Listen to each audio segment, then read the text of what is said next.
স্বাগতম বাংলা কেএনবি নিউজ চ্যানেলে। আজ আপনাদের জন্য শীর্ষ ৫ গুরুত্বপূর্ণ সংবাদ। কর্ণাটকে নাবালিকাকে ধর্ষণের অভিযোগে ৭০ বছরের বৃদ্ধকে গ্রেপ্তার করা হয়েছে। ম্যাঙ্গালুরু, কর্ণাটক, দক্ষিণ কন্নড় জেলার উল্লাল তালুকে অবস্থিত বালেপুনি গ্রামে ৩ বছরের একটি মেয়েকে ধর্ষণ করার অভিযোগ উঠেছে একজন ৭০ বছর বয়সী ব্যক্তির বিরুদ্ধে। শুক্রবার থেকে পুলিশ এই ঘটনার তদন্ত শুরু করেছে। বিএমটিসি চালককে লাঞ্ছিত করার জন্য ২ চাকার আরোহীকে আটক করা হয়েছে।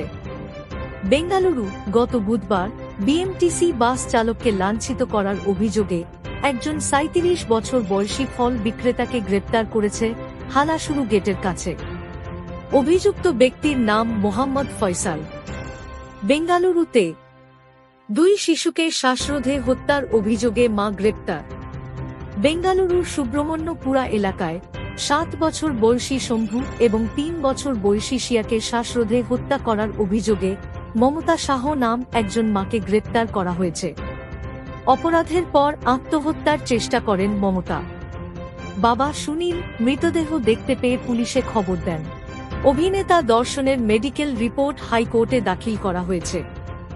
রেণুকা স্বামী হত্যা মামলার একটি উল্লেখযোগ্য অগ্রগতিতে মামলার অভিযুক্ত অভিনেতা দর্শন কর্ণাটক হাইকোর্টে গত বৃহস্পতিবার একটি মেডিকেল রিপোর্ট জমা দিয়েছেন। আদালত আপত্তি দাখিল করার নির্দেশ দেন এবং ২-৬ নভেম্বর শুনানির দিন ধার্য করেন। মামলার আসামি দর্শনা স্বাস্থ্যগত উদ্বেগের কথা উল্লেখ করে জামিন আবেদন করেছিলেন। হেয়ার ড্রায়ার বিস্ফোরণ তদন্তে প্রতিশোধ নেওয়ার কথা প্রকাশ করা হয়েছে। বাগালকোট হেয়ার ড্রায়ার বিস্ফোরণের মর্মান্তিক ঘটনা, যা একজন মহিলার হাত বিচ্ছিন্ন করেছে। ঘটনাটি একটি নাটকীয় মোড় নিয়েছে। পুলিশের তদন্তে একটি অবৈধ সম্পর্কের খবর সামনে এসেছে।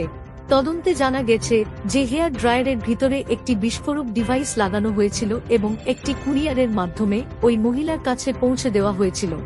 আরও খবর জানতে আমাদের সাথে থাকার চেষ্টা করুন। আপনাদের অনুপ্রেরণা একান্ত কাম্য। নিজে জানুন, অন্যদেরকেও শেয়ার করুন।